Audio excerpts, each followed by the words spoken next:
불의 전차라고 하는 영화는 1982년 아카데미 작품상을 포함해서 4개의 부분을 석권했던 영화입니다. 그리고 음악상까지 거머쥐면서 역사상 가장 뛰어난 수상작으로 꼽히기도 했었습니다. 그러나 만들어진 어떠한 영화에 대한 이야기가 아니라 그 내용을 보면 이렇습니다. 1924년 독일 파리 올림픽에 도전한 이 스코틀랜드 육상 선수 출신이 있었어요. 그러니까는 영국을 대표하는 스코틀랜드 출신 2명의 그러한 100m 선수입니다. 한 사람은 유대인 출신으로 해럴드 에이브람과 그 다음에 선교사 집안의 에릭 리델이라고 하는 2명의 사람이 100m 그 단거리 경주에 있어서 서로 라이벌이었어요.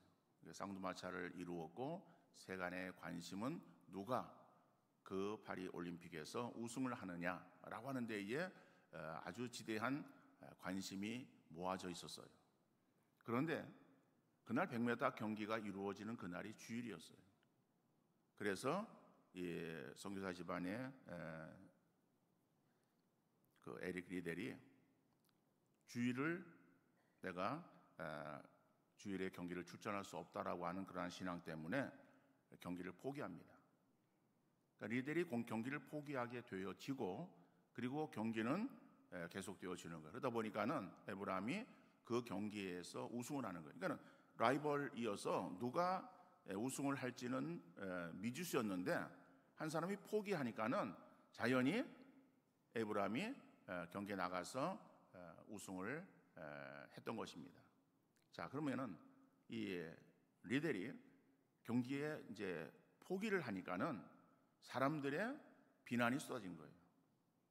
자, 그런 비난이 화살을 이제 맞고 있는 리델에게 있어서 이 영국 올림픽 그 위원회가 그를 경기에 다시 내보냅니다. 그런데 100m 주 종목은 끝났고 그래서 자기 주 종목이 아닌 400m 경기에 리델을 내보내는 거예요. 그런데 그 자기 주 종목이 아닌 400m 경기에 있어서 리델은 뜻밖의 47초 6이라고 하는 세계 신기록을 결국에 수립하게 되어지는. 그래서 영국의 영예를 이제 돌리게 됩니다. 그래서 종목은 다르지만은 100m에서는 에브람이 그 다음에 또 그 100m 경기를 포기했던 출전 포기했던 에릭 리델이 400m에서 결국에 우승을 해서 금메달을 땀으로 인해서 조국에 또 영예를 안기는 그러한 역사를 이루게 되어진 것입니다. 리델이 처음에는 비난을 받았어요. 사람들이 비난을 받았지만 마지막에 진정한 승리자가 될 수 있었던 것이죠. 우리 신앙의 경주에도 2가지 유형의 주자들이 있습니다. 처음에 잘 달리다가 부끄러움에 마지막에 부끄러운 퇴장을 하는 그런 사람이 있는가 하면은 처음에는 고전하다가 마지막에 빛나는 승리를 장식하는 그러한 사람도 있어요. 그런데 오늘 본문에 나오는 야곱이라고 하는 사람은 어디에 속하는가? 바로 후자에 속하는 사람이었다. 처음에는 그의 신앙의 모습이 좋지 않은 그러한 모습으로 드러났어요. 그러나 결국에 그의 신앙은 아름다운 그러한 신앙의 모습으로 빛을 드러나게 되어진 것을 알 수 있습니다. 우리가 자녀들의 이름을 지을 때에 대개 어떠한 그 자기의 그러한 그 족보에 따라서 이름을 짓기도 합니다. 그리고 또 아니면은 그냥 좋은 이름 이런 것을 갖다가 이름을 붙이기도 하는 것이죠.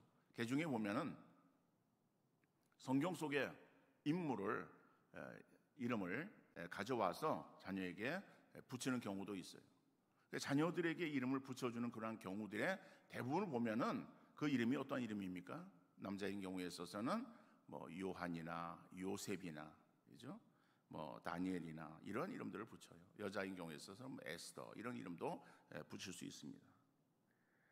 장성에서 자기의 어떤 이름 이외에 예명을 쓰기도 해요. 그 예명을 쓸 때에 성경의 이름을 차용해서 그 예명을 쓰기도 합니다. 그럴 때도 보면은 다윗이나 베드로나 아브라함이나 이런 이름들을 쓰고 있는 것을 볼 수 있어요. 제가 신대원 다닐 때에 가르쳤던 교수님 가운데 한 분의 이름이 박아론 목사님이셨어요. 아론입니다. 아론. 모세의 형 아론. 특이했죠, 굉장히. 근데 그 목사님의 이름이 박아론이라고 하는 그 아론의 이름이 예명이 아니에요. 본명이에요. 본명을 아론이라고 지었어요. 근데 그 분이 누구인가 하면은 이 총신의 신학의 그 뼈대를 갖춘 그러한 이 박형룡 박사님이 계시는데 그 박형룡 박사님의 아들이었어요. 이름이 박아론. 자, 그런데 그 이름 가운데서 야곱이라고 이름 짓는 그러한 경우는 보지 못했습니다. 물론 어딘가 있을 수 있겠지만은 그러나 그 이름은 우리가 선호하는 이름이 아니에요. 그 이름의 의미는 좋은 이미지보다는 별로 좋지 않은 느낌을 받는 신앙의 인물이라고 말할 수 있지 않겠습니까? 처음에는 형의 발 뒤꿈치를 잡았다고 해가지고 야곱이라고 하는 이름이 붙여졌어요. 그런데 그 야곱은 정말 그 이름대로 형과 아버지를 속이고 야반 도주합니다. 외삼촌 라반의 집으로 가는 거예요. 외삼촌 라반의 집에 갔을 때에 거기에서 이 야곱은 자기보다 더 교활한 외삼촌 라반을 또 만나게 돼요. 그래가지고 그 라반으로부터 가진 고생을 합니다. 자, 20년 동안 고생하면서 두 아내와 그 다음에 또 재산을 그가 얻어서 이제는 돌아오는 그러한 그 가운데 있습니다. 그런데 돌아오는 길에 그는 형에 대한 두려움으로 전전긍긍했던 거예요. 형과 아버지를 속인 야곱. 결국 그 야곱은 아들들에 의해서 또 속임을 당합니다. 그렇죠? 외삼촌에 의해서 속임을 당하고 고난을 당한 것뿐만 아니라 나중에 아들들에 의해서 속임당해요. 어떤 속임입니까? 그 야곱에게 있어서의 사랑하는 아들은 라헬에게서 난 아들 요셉이었어요. 그 요셉을 더 지극히 사랑했습니다. 그런데 형들이 그 요셉을 시기해서 팔아버리지 않습니까? 미디안 상인에게 팔아버리는 거예요. 그리고 아버지에게 와서는 그 요셉의 옷을 벗겨서 그 옷사가 양의 피를 묻혀가지고 그래서 짐승에게 물려갔습니다. 이것이 요셉의 옷이 아닙니까? 이렇게 해서 아버지를 속인 거예요. 그 아버지는 정말 청천벽력 같은 그런 소리를 듣는 거예요. 사랑하는 아들이었어요. 다른 아들도 사랑하지만은 더 특별히 사랑했던 그러한 그 아들 요셉을 잃게 되어지는 거예요. 자, 근데 그 잃은 것이 실제로 잃은 것이 아니라 아들들이 속인 거죠. 그러니까 속임을 당해서 정말 그 아주 고통스러운 그런 시간을 보내게 되어집니다. 그러나 마지막에 결국에 노년의 아들을 다시 만나게 되어져요. 그런데 그 아들이 애굽의 총리가 되었던 거예요. 그래서 총리가 되어진 그 아들을 만나서 정말 호강하는 그러한 삶을 살다가 인생을 마감한 사람입니다. 정말 야곱의 인생을 우리가 생각해 볼 때 어떤 인생을 살았는가? 야곱이 아들 요셉에 의해서 애굽으로 초청을 받게 되어집니다. 그리고 들어와서 이제 살게 되어질 때에 그 나라의 왕인 바로에게 가서 인사를 하는 거예요. 그러니까 왕에게 인사할 때에 이 야곱이 그 바로를 축복합니다. 그러면서 자기의 그러한 그 삶을 한마디로 요약해서 말해요. 내가 험악한 세월을 살았다라고 말해요. 정말 그는 험악한 세월을 살았어요. 자, 그런데 오늘 이 야곱을 히브리 기자는 믿음의 사람의 반열에 세워놓았어요. 하나님은 인간의 탐욕과 욕망에서 벗어나지 못했던 야곱을 부르셔서 결국 믿음의 사람으로 변화시키시며 궁극적인 승리의 삶을 살게 하셨습니다. 그런데 야곱에게 있어서 우리가 지난주에 이삭도 우리가 살펴보았습니다마는 이삭에게 있어서도 운물을 파고 그 운물을 블레 사람들에게 그냥 양보하는 그런 어떠한 그 정말 온유하고 온화한 그러한 그 이삭의 모습을 믿음의 그러한 모습으로 그리지 않고 있습니다. 오늘 야곱도 마찬가지예요. 야곱에게 있어서 어떠한 삶의 모습을 믿음으로 드러내는가 하면은, 저 같으면은 야복 나루토에서의 야곱의 모습을 아마 거기에 기술했을 것입니다. 우리가 잘 알고 있는 대로 이제 돌아오는 그러한 길에 형이 기다린다라고 하는 소식을 듣게 되어집니다. 그래서 그 형을 어떻게 만날까라고 하는 그러한 그 마음에 두려움을 가지고 그 밤을 지나지 않습니까? 그 밤을 지날 때 그냥 지나는 것이 아니에요. 홀로 남겨진 그 강가에서 그는 하나님 앞에 기도합니다. 밤새 기도하는 거예요. 밤새 기도해서 거기에서 이름이 바뀌어지는, 개명되어지는 그런 역사가 일어나는 거예요. 야곱이라고 하는 그런 의미에서 이제는 야곱이라 하지 말고 이스라엘이라 하라. 하나님과 겨루어서 이긴 승리의 그러한 이름이, 이스라엘이라고 하는 이름이 야곱에게 주어진 거예요. 그러니까는 그 정말 그 밤에 기도했던, 그래서 승리의 그러한 그 역사를 이루었던 그 야복 나루토의 밤샘 기도의 시간을 통해서 정말 야곱이 이러한 하나님의 보좌로 움직인 기도의 사람이다라고 하는 바로 그러한 역사를 믿음의 모습에 그려됨에도 불구하고 성경은, 히브리 기자는 그것을 언급하고 있지 않습니다. 다만 믿음으로 야곱은 죽을 때에 요셉의 각 아들에게 축복하고 그 지팡이 머리에 의지하여 경배하였다라고 야곱의 믿음을 간략하게 소개하고 있어요. 오늘 이 본문에 나오는 이 말씀을 다시 한번 우리가 살펴보면서 우리의 주신 은혜를 함께 나누는 귀한 복된 시간 되어질 수 있기를 간절히 바랍니다. 첫 번째로 자손에게 축복하는 야곱을 볼 수 있어요. 오늘 본문은 한 절이기 때문에 상반절 말씀 보면은 믿음으로 야곱은 죽을 때에 요셉의 각 아들에게 축복하고 라고 기록하고 있습니다. 이 배경이 되어지는 그러한 창세기의 말씀을 보면은 창세기 48장 1절에 야곱이 이제 나이가 많이 들었어요. 그래가지고 나이가 드니까는 병이 오게 되는 거 아니겠습니까? 노환이 들었어요. 노환으로 인해서 누워 있는 거예요. 그러니까 그 아버지가 누워 있다라고 하는 소식을 들은 아들 요셉이 자기의 자녀들을 데리고 그 할아버지 병문안을 같이 온 거예요. 자, 이때 야곱은 눈이 잘 보이지 않았습니다. 그렇지만은 이 자기의 그러한 손주, 그죠? 요셉의 아들들에게 축복하는 거예요. 그런데 야곱의 축복은 우리가 지난주에 이삭을 살펴보면서 이삭이 아들에게 축복하는 그러한 축복을 우리가 살펴보았습니다. 그런데 이삭은 아들에게 축복했는데 그 축복이 결국에는 실수했고 실수한 그 실수를 통해서 하나님의 역사를 하나님께서 이루어 가셨던 것을 우리가 살펴보았어요. 근데 오늘 본문에 나오는 이 야곱은 아버지가 행한 그러한 실수를 행하지 않았어요. 자기의 어떠한 뜻, 자기의 의도대로 시행한 것이 아니라 하나님의 뜻을 분별해서 그것을 이루어가는 그러한 야곱을 볼 수 있습니다. 자, 아버지 야곱이 나이가 들었습니다. 그래서 몸을 일으켜서 앉아 있어요. 그 앞에 요셉이 자기의 아들들을 그 할아버지 야곱의 그러한 그 손 이 머리에 얹게 하고 그들을 가까이 오게 합니다. 그리고 요셉이 야곱의 왼손을 들어서 그래서 거기에다가 자기의 차자 에브라임을 거기에 앉게 하고 그 위에다 손을 얹게 하는 거예요. 그리고 아버지의 오른손을 자기 왼손을 들어서 그래서 거기에다가 장자 므낫세를 앉게 하고 그 위에 손을 얹게 하는 거예요. 그러니까는 야곱의 오른손에는 장자 므낫세, 그 다음에 야곱의 왼손에는 차자 에브라임의 머리가 놓이게 된 거예요.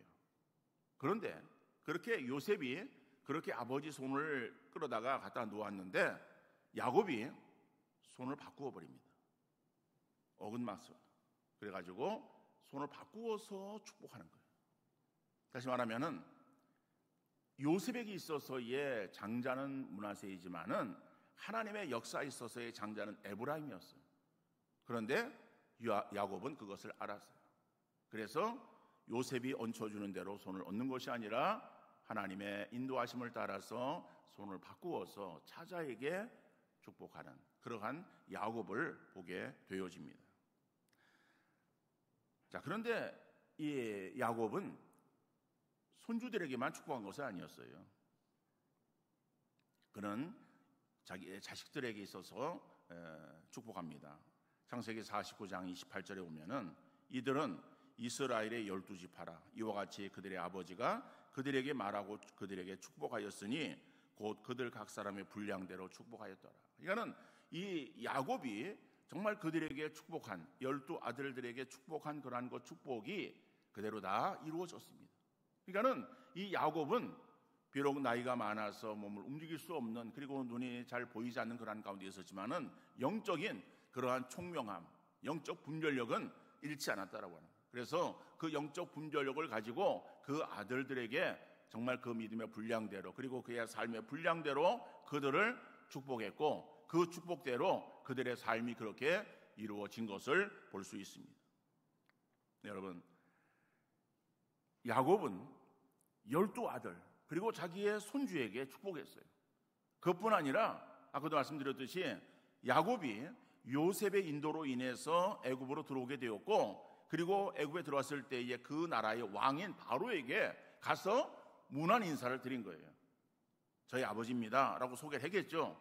그러니까는 이 야곱이 자기를 소개하는 거예요. 그러면서 내가 험악한 세월을 살았다라고 그렇게 고백하면서 그래서 성경 보면은 야곱이 바로에게 축복했다라고 말하고 있어요.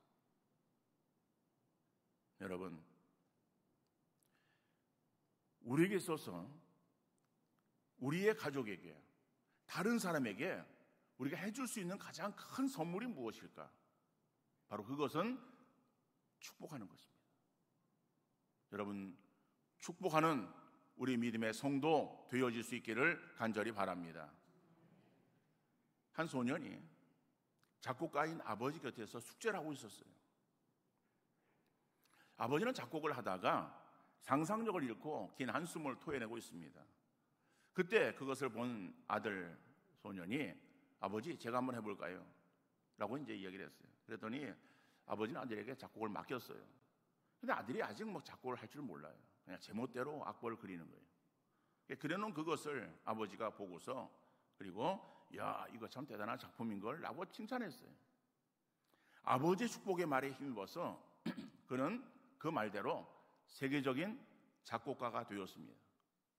바로 아름답고 푸른 도나우를 작곡한 요한 스트라우스입니다. 그러니까는 요한 스트라우스의 아버지의 축복에 그러한 그 말 한마디 결국 요한 스트라우스로 하여금 작곡을 하게 만들었고 그가 정말 세계적인 그러한 작곡가가 되게 했다라고 하는 것이죠. 여러분, 우리가 우리의 자녀 손뿐 아니라 우리 주변에 있는 그러한 이웃들, 정말 함께 신앙생활 행하고 있는 우리 성도들을 향해서 축복하는 우리 믿음의 그러한 성도님들 다 되어질 수 있기를 간절히 바랍니다. 우리 교회 어린아이들이나 학생들과 청년들을 향해서도 축복하는 그러한 우리 성도님들 되어질 수 있기를 간절히 바랍니다. 교회에 처음 나온 성도나 아니면 믿음이 약한 사람들에게도 축복하는 그러한 축복의 소리가 끊이지 않는 교회가 되어질 수 있기를 간절히 바랍니다. 다른 사람을 향해서나 자신을 향해서 비난이나 미움이나 다툼의 말이 아니라 축복이 넘쳐나는 복된 교회 되어질 수 있기를 간절히 바랍니다. 그런데 보면은 이런 얘기를 하면은 혹한 여러분의 마음속에 그러한 반문을 하시는 분도 계실 수 있어요. 나는 저 사람은요 죽어도 축복 못해요. 다른 사람은 나 할 수 있는데 저 사람은 안 돼요 라고 그렇게 얼굴을 떠올리는 사람도 있을 수 있어요. 저 사람이 나한테 어떻게 했는데요? 저 사람이 어떤 사람인데요? 저 사람을 실제적으로 알고 나면은 목사님 그런 말 못할 거예요. 그래요. 우리 생각에는 정말 그 사람을 위해서 내가 축복하는 그러한 마음을 갖고 축복하기보다는 오히려 하나님께서 저 사람을 판단해 주시기를 원하는 그러한 마음을 가질 수 있는 그러한 사람도 있을 수 있어요. 그러나 그런 사람을 향해서도 축복하는 여러분들 되어질 수 있기를 바랍니다. 마태복음 10장 12절로 13절 말씀 보면은 또 그 집에 들어가면서 평안하기를 빌라. 그 집이 이에 합당하면 너희 빈 평안이 거기 임할 것이요 만일 합당하지 아니하면 그 평안이 너희에게 돌아올 것이니라. 여러분, 내가 옆에 있는 그런 사람을 향해서 축복하는 거예요. 정말 축복하기 싫은 그런 사람이에요.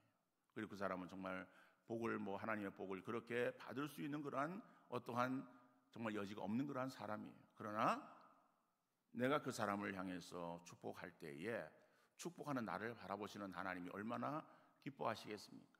그리고 그 내가 빈 축복이 그 사람에게 합당하면 그 사람에게 임하는 거예요. 그럼 내 것을 뺏기는 게 아니에요.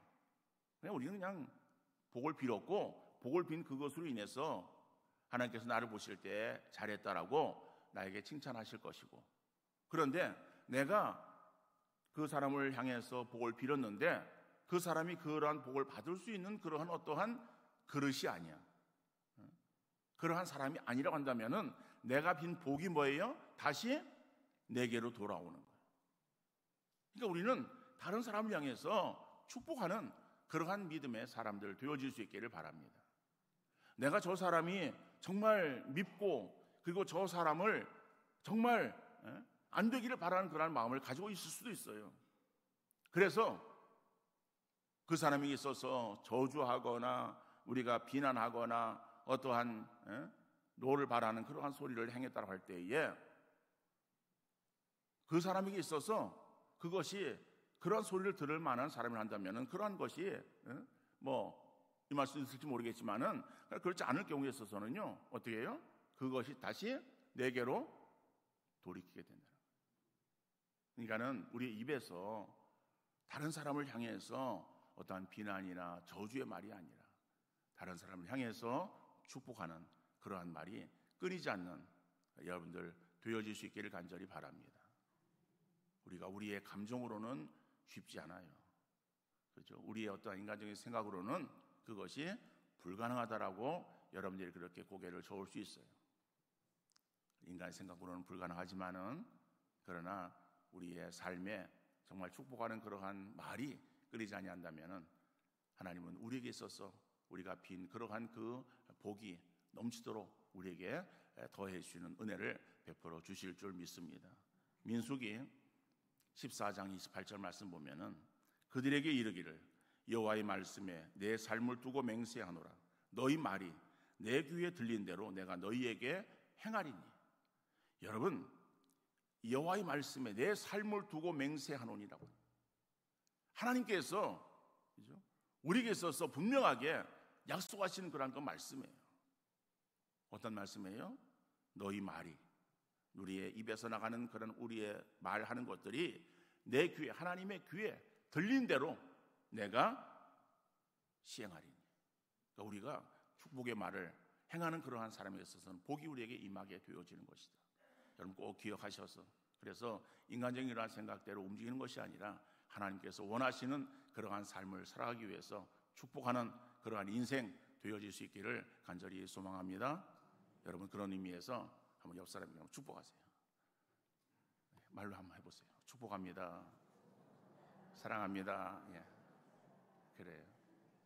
우리가 늘 그러한 말들을 행하는 우리 교회가 되어질 수 있기를 간절히 바랍니다. 두 번째로 마지막까지 믿음으로 경배했습니다. 야곱은 마지막까지 정말 그의 인생 말년에 이르게 되었을 때에 마지막으로 행한 것이 무엇이냐? 경배하는 삶을 살았다라고 하는 거예요. 하나님을 경배하는 삶을 살았다. 오늘 본문 하반절에 보니까 그 지팡이 머리에 의지하여 경배하였음에, 창세기 47장 31절 말씀 보면은 야곱이 또 이르되 내게 맹세하라 가매 그가 맹세하니 이스라엘이 침상 머리에서 하나님께 경배하니라라고 말씀합니다. 그러니까 오늘 본문의 말씀이 배경이 되어지는 그런 말씀이에요. 그러니까 야곱의 나이가 147세가 되었습니다. 147세가 되어진 그러한 야곱, 이제는 그 죽음 직전에 이르게 되어진 거예요. 그럴 때에 야곱은 요셉을 불러서 애굽에서 장사하지 말고 약속의 땅에 장사하라고 말하는 거예요. 인간적으로 생각하면 애굽에서 장사하면 얼마나 화려하겠습니까? 그의 무덤이 애굽에 있을 때에 총리의 아버지 야곱의 무덤이라고 한다면 사람들에게 있어서 많은 칭송을 받을 수 있지 않겠습니까? 그런데 야곱은 이 땅의 화려함을 그가 원하지 않았고 영원한 천국을 바라보았어. 그래서 자기의 그러한 그 장래를 결국에는 자기 시신을 여기다 묻지 말고 그리고 약속의 땅으로 가서 자기를 묻어달라고 얘기를 하는 거예요. 그래서 정말 총리 아들의 화려한 장래를 생각하기보다는 하나님을 경배하며 살다가 이 땅을 떠난 거죠. 그래서 마지막까지 그는 경배의 삶을 살았다. 그런데 오늘 본문은 지팡이 머리에 의지하여 경배하였다라고 말하는 거예요. 다시 말하면 그 지팡이가 어떠한 지팡이였는가? 야곱이 정말 평생을 짚고 다녔던 그러한 지팡이입니다. 야곱이 집을 떠날 때에 뭘 가지고 갔겠어요? 그는 야반 도주한 사람이에요. 야반 도주할 때에 그 가져갔던 것은 그의 몸을 의지하는 지팡이 하나였어요. 지팡이 하나 가지고 그리고 홀홀 단신 그는 어머니의 그러한 그 이야기를 듣고 외삼촌 라반의 집을 찾아간 거잖아요. 자, 그런데 그러한 지팡이예요. 그 지팡이가 마지막 순간에 자기 손에 들려 있어요. 그래서 그 지팡이 머리에 그죠? 자기 머리를 대고 하나님께 경배하는 그러한 야곱. 그러면은 그 마지막에 하나님을 경배했을 때에 야곱이 경배한 하나님은 어떠한 하나님이었을까? 여러분, 그 하나님은 야곱에게 있어서 약속하시고 약속을 이루시고 복을 허락하신 하나님. 그 하나님에 대한 그러한 그 어떠한 믿음의 고백이 바로 야곱에게 나타나고 있는 것을 볼 수 있습니다. 야곱이 그 지팡이 하나를 들고서 이제는 외삼촌 라반의 집으로 가는 길이에요. 베델을 지나게 되어져요. 베델을 지나게 되었을 때에 그가 뭘 합니까? 그 밤에 잠을 자는데 얼마나 두렵고 무섭고 고독한 밤이었겠습니까? 그런데 그 밤에 하나님께서 나타나셔가지고 그에게 말씀하시는 거예요. 창세기 28장 15절에 보면은 내가 너와 함께 있어 내가 어디로 가든지 너를 지키며 너를 이끌어 이 땅으로 돌아오게 할지라 내가 네게 허락한 것을 다 이루기까지 너를 떠나지 아니하리라 하신지라. 여러분, 지금 이 야곱은 아버지와 형을 피해서 지금 낯선 그런 땅으로 가는 거예요. 길이었어요. 어떠한 일들이 자기 앞에 닥칠지 모르는 그러한 그 위험을 무릅쓰고 아무것도 의지할 것 없는 가운데에 지팡이 하나 들고 그리고 길을 떠난 야곱에게 있어서 하나님께서 그 밤에 뭐라고 말씀하십니까? 네가 다시 돌아오기까지 내가 너를 지키고 너를 보호해 줄 것이라고 하는 하나님의 약속이 있었습니다. 그는 결국 라반의 집으로 갔고 거기에서 20년 동안 거기서 일을 합니다. 그리고 20년 지나고 나서 이제 거기에서 두 아내와 자기의 식솔들과 또 재산을 가지고 돌아오는 거예요. 돌아오는 그러한 그 때에 하나님께서 내 조상의 땅, 내 족속에게로 돌아가라. 내가 너와 함께 있으리라 약속하시는 하나님을 그가 거기에서 다시 경험하게 되어집니다. 내가 너와 함께 하리라 약속하신 그 하나님. 결국 그 야곱은 돌아오는 길에 어떠한 마음의 두려움을 가지고 있었습니까? 형에 대한 두려움이 있었던 거예요. 그리고 형으로부터 어떠한 죽음의 위기에 처할 수밖에 없는 그러한 그 어떠한 상황에 놓였을 때에 그 밤에 하나님께 기도합니다. 그럴 때 하나님께서 하나님의 군대를 보여주십니다. 하나님의 군대, 하나님의 군대를 보여주시면서 야복 나루토에서 그에게 복을 주시는 하나님이에요. 야곱은 할아버지 아브라함과 아버지 이삭이 믿었던 하나님을 정말 자기의 삶을 통해 생생하게 체험을 했습니다. 그리고 자신의 그러한 그 삶이 파란만장한 험악한 세월을 살았다고 고백하는 그런 험악한 세월을 살았지만은 그러한 그 세월을 사는 동안 하나님께서 그를 떠나지 아니하시고 그를 지키시고 그를 보호해 인도해 주셨음을 그는 고백하고 있는 거예요. 하나님에 대한 그러한 이제는 분명한 믿음을 가지고 있었던 그 야곱임을 우리가 알 수 있습니다. 근데 그 야곱이 고백했던 그러한 그 하나님은 정말 모든 것들을 다 하나님 뜻대로 이루시는 절대 주권에 하나님이심을 고백하고 있는 야곱을 보게 되어져요.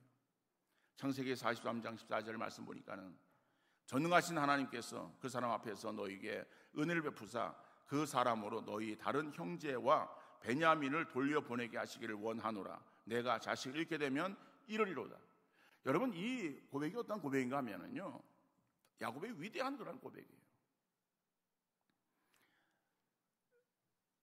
야곱이 이제 자기 아들들을 데리고선 이스라엘 땅에 거하게 되어지는데 그 땅에 심한 흉년이 들어요. 흉년이 들어서 먹을 게 없어요. 흉년이 잠깐의 흉년이 아니라 긴 흉년이에요. 그러다 보니까는 농사를 계속 짓지 못하는 가운데에 먹을 것을 구해와야 되는데 먹을 것이 없어. 근데 먹을 것이 어디 있는가? 애굽 땅에 있다는 거예요. 그때 애굽에는 누가 총리였습니까? 요셉이 총리였어요. 그리고 바로의 꿈을 해석해 주잖아요. 7년 대풍년 뒤에 흉년이 이루어질 것입니다. 그러니까는 곡식들을 다 모아서 상구에 드리고 그리고 흉년을 대비하십시오라고 그렇게 조언하고 결국 요셉이 총리가 되어진 거예요.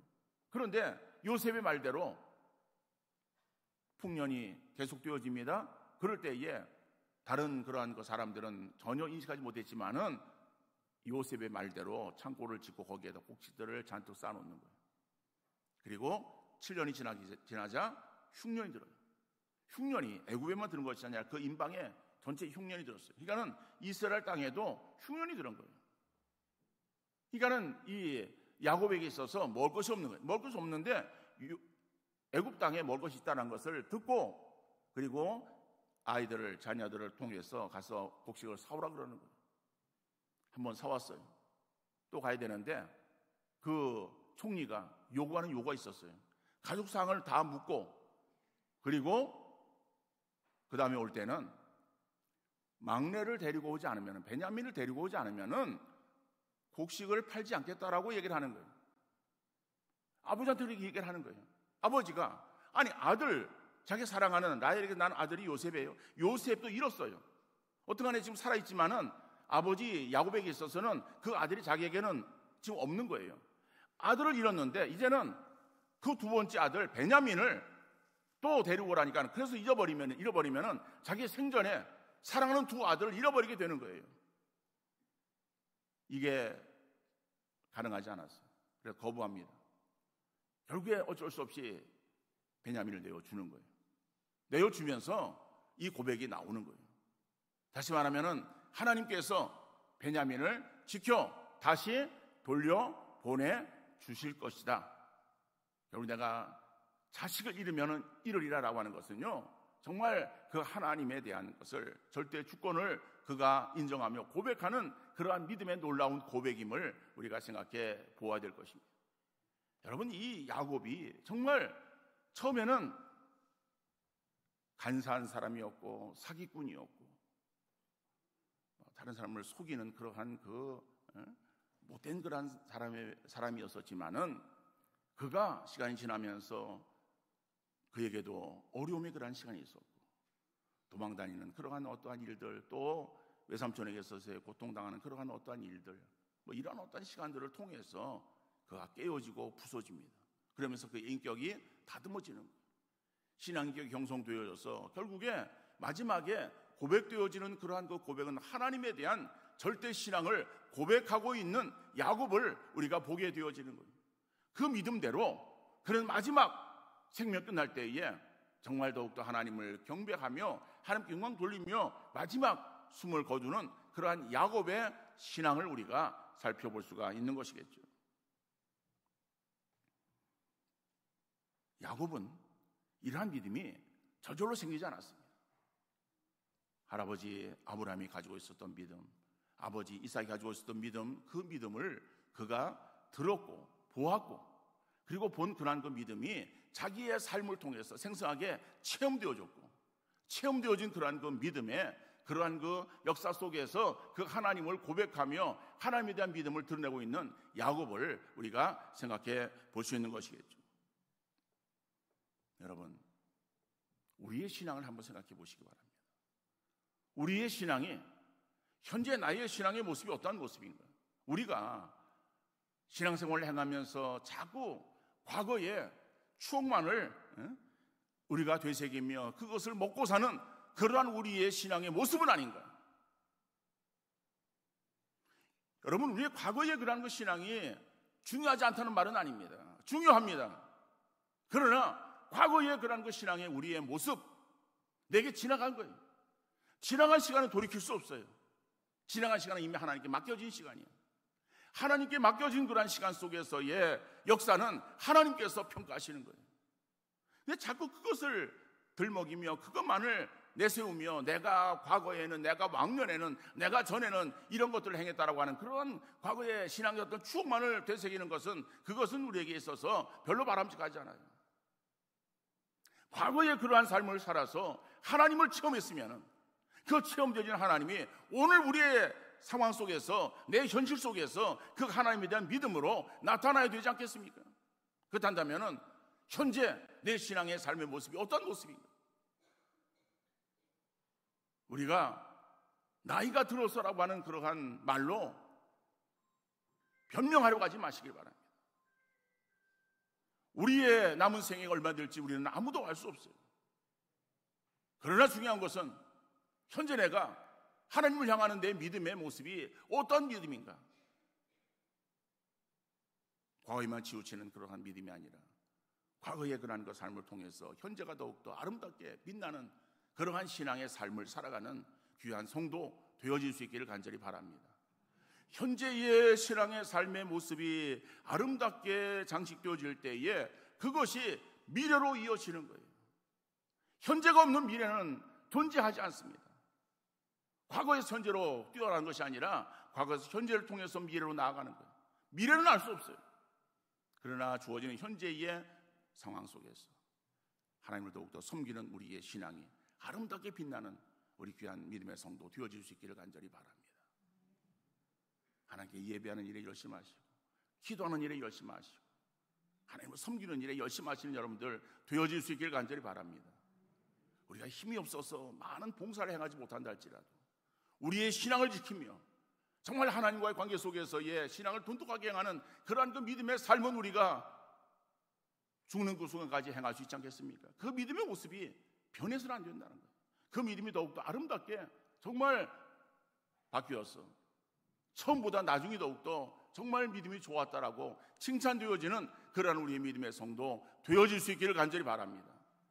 저 사람이 전에는 잘했는데 아유 뭐 끝이 뭐 그냥 그래 라고 하는 그런 그 평가보다는 처음에는 미약하기 시작했지만 정말 저 사람 훌륭한 그러한 믿음의 사람이었어 라고 그러한 평가가 사람들에게도 주어지고 하나님에게 주어진다면 얼마나 귀한 그러한 신앙의 사람이 될 수 있겠습니까? 여러분, 야곱과 같은 이러한 아름다운 신앙의 모습으로 하나님께 인정되어지고 칭찬받는 복된 삶 이루어갈 수 있기를 주님 이름으로 축원합니다.